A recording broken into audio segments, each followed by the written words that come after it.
मराठी अक्षर भारती 9वी कक्षा पाठ 3 बेटा मी एकतो आहे। इसके लेखक है वसंत पुरुषोत्तम काड़े। चलिए शुरू करते हैं। ऑल राइट क्लास, चलो let's make this story super interesting. Forget about boring text book stuff.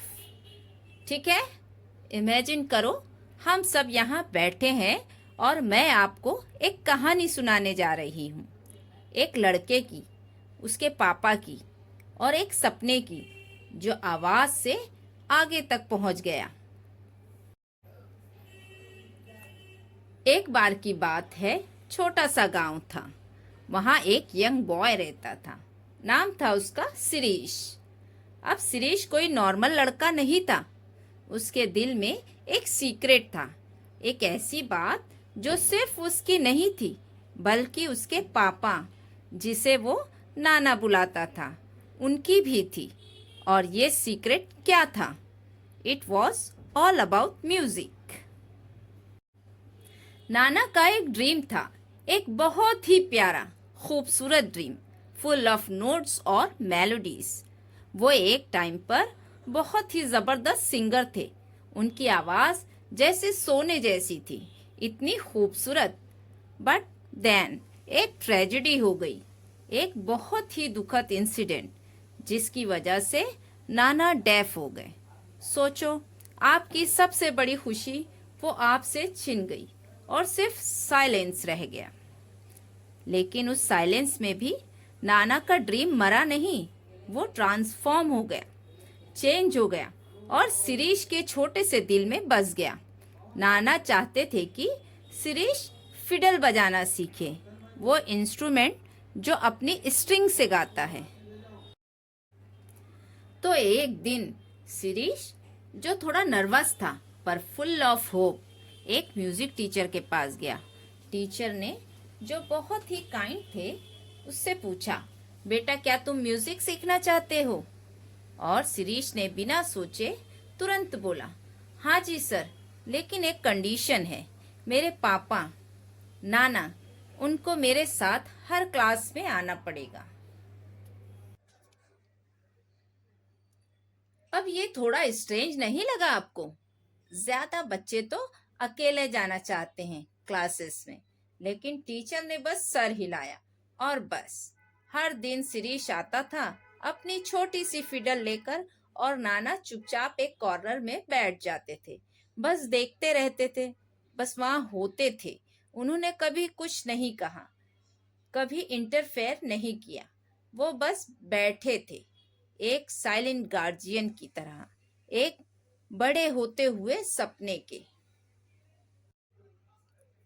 Teacher एक ब्यूटीफुल ट्यून बजाते थे, एक पिलू रागा, और नाना सुनते थे, अपने कानों से नहीं, क्योंकि वो तो सुन नहीं सकते थे, बल्कि अपने दिल से, अपनी पूरी आत्मा से। और पता है क्या, शिरीष वो सिर्फ टीचर को नहीं देख रहा था, वो नाना को भी देख रहा था। अपने पापा के चेहरे पर वो प्योर जॉय देख रहा था। फिर आया एक बड़े कॉन्सर्ट का दिन। इमेजिन करो, एक बहुत बड़ा हॉल, ब्राइट लाइट्स और पूरा ऑडियंस लोगों से भरा हुआ। शिरीष को सबसे पहले प्ले करना था, लेकिन अचानक 2 महीने के लिए शिरीष क्लासेस से गायब हो गया। टीचर बहुत वरीड थे, रियली वरीड। कॉन्सर्ट से ठीक पहले उन्हें एक बुरी खबर मिली। नाना बीमार थे, बहुत बीमार, और फिर नाना गुजर गए। सोचो शिरीष को कैसा लगा होगा। उसका बेस्ट फ्रेंड, उसका साइलेंट सपोर्टर, उसके सपनों का साथी, वो चला गया था। टीचर ने सोचा, ओह शिरीष अब नहीं आएगा, कैसे आएगा वो। लेकिन फिर जिस दिन कॉन्सर्ट था, स्टेज के पीछे एक छोटी सी फिगर दिखी। वो शिरीष था। उसकी आंखें ऑल दो सैड थी, पर उनमें एक डिटर्मिनेशन की चमक थी। उसने टीचर की तरफ देखा और बस कहा, सर प्लीज क्या मैं परफॉर्म कर सकता हूँ? टीचर वो कंफ्यूज थे, एक तरफ उन्हें शिरीष के लिए बुरा लग रहा था, दूसरी तरफ ये एक बड़ा कॉन्सर्ट था, उनकी रेपुटेशन की बात थी। और शिरीष तो बस एक बच्चा था, इतना छोटा, इतना वल्नरेबल, वो पैनिक कर सकता था। लेकिन शिरीष की आंखों में कुछ था, वो क्वाइट स्ट्रेंथ, जिसने उन्हें कहा, ठीक है बेटा, गो अहेड। तो शिरीष स्टेज पर गया और एक पल के लिए, बस एक पल के लिए, उसे थोड़ा डर लगा, लेकिन फिर उसने कुछ अमेजिंग किया। उसने अपनी आंखों को बंद कर ली, उसने ऑडियंस की तरफ नहीं देखा, उसने लाइट की तरफ नहीं देखा, उसने अपनी आंखें बंद की और उसने अपने नाना को इमेजिन किया। उसने उन्हें वहीं बैठा हुआ देखा, जैसे वो पहले बैठते थे, अपने दिल से सुनते हुए। और फिर शिरीष ने प्ले करना शुरू किया। फिडल के नोट से पूरा हॉल भर गया। ये सिर्फ म्यूजिक नहीं था, ये एक कहानी थी, ये नाना का ड्रीम था, जो शिरीष की फिंगर से बाहर आ रहा था। उसका चेहरा अब डर वाला नहीं था, इट वॉज रेडियंट, कॉन्फिडेंस से चमक रहा था। उसने भूप रागा इतनी परफेक्शन से बजाया, इतनी फीलिंग के साथ, कि टीचर जिन्होंने उससे सिखाया था वो बिल्कुल शॉक थे। उन्हें अपनी आंखों पर यकीन नहीं हो रहा था, उन्हें अपने कानों पर यकीन नहीं हो रहा था। It was flawless. परफॉर्मेंस के बाद टीचर अभी भी डिसबिलीफ में शिरीष से पूछा, बेटा तुम कहाँ सीख रहे थे, तुम्हें इतना अच्छा किसने सिखाया? और शिरीष ने अपनी उम्र से ज्यादा समझदारी से टीचर की तरफ देखा और बोला, सर मैं आपके अलावा किसी और से कभी नहीं सीखूंगा। फिर उसने वो सच बताया जिसने टीचर के दिल को एक साथ दुखी और प्राउड दोनों कर दिया। मेरे पापा, शिरीष ने शुरू किया। उसकी आवाज सॉफ्ट थी। वो एक ग्रेट सिंगर थे, लेकिन उनके एक्सीडेंट के बाद वो डेफ हो गए। वो सुन नहीं सकते थे, लेकिन उनकी सबसे बड़ी विश, उनकी लाइफ का ड्रीम ये था कि कोई उनके म्यूजिक के प्यार को आगे बढ़ाए। वो चाहते थे कि मैं म्यूजिक की सर्विस करूं। और जब वो गुजर गए सर, तो मैंने सोचा कि मैं छोड़ दूंगा, मेरा दिल टूट गया था। लेकिन फिर शिरीष ने कंटिन्यू किया। उसी नेक्स्ट मोमेंट मुझे महसूस हुआ, मुझे लगा जैसे नाना बिल्कुल मेरे बगल में बैठे हैं, अपनी चेयर पर सुन रहे हैं। वो गए नहीं थे, वो वहीं थे, मुझे सुन रहे थे, मेरे म्यूजिक के थ्रू। और उस दिन से शिरीष ने दिन रात प्रैक्टिस की। उसने अपना पूरा दिल, अपनी पूरी जान हर एक नोट में डाल दी। ऐसा लग रहा था जैसे नाना उसके साइलेंट गाइडिंग स्पिरिट थे, उसे दूर से ही सिखा रहे थे। उसने इतनी मास्टरी अचीव की, इतनी ब्रिलियंस, कि उसका कॉन्सर्ट परफॉर्मेंस उसके प्यार का, उसके डेडिकेशन का और उसके पापा के अनशेकेबल ड्रीम का सबूत था। इमेजिन करो, जब शिरीष बजा रहा था तो वो स्टेज पर सिर्फ वो नहीं था, नाना भी थे। ये एक पापा का ड्रीम था जो अपने बेटे के म्यूजिक के थ्रू जिंदा था। वो नाना को विजुअलाइज कर सकता था, बैठा हुआ, आंखें बंद किए, सुनते हुए, सच में सुनते हुए, हर एक नोट को, हर मेलोडी को, हर फीलिंग्स को जो उसके बेटे की फिडल से निकल रही थी। तो माय डियर स्टूडेंट, ये कहानी सिर्फ म्यूजिक के बारे में नहीं है। It's about love, about dreams that refuse to die, about dedication और अबाउट हाउ कुछ बॉन्ड्स इतने स्ट्रांग होते हैं कि वो साइलेंस और एब्सेंस को भी क्रॉस कर जाते हैं। ये इस बारे में है कि समटाइम्स सबसे बड़े टीचर सिर्फ वो नहीं होते जो आपके सामने होते हैं, बल्कि वो भी होते हैं जो आपके दिल में रहते हैं। है ना ये एक ब्यूटीफुल कहानी? आई होप आपको ये चैप्टर अच्छे से समझ में आया होगा। Keep learning.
आपको हमारा वीडियो पसंद आता है तो लाइक, सब्सक्राइब, शेयर और कमेंट करना ना भूलें।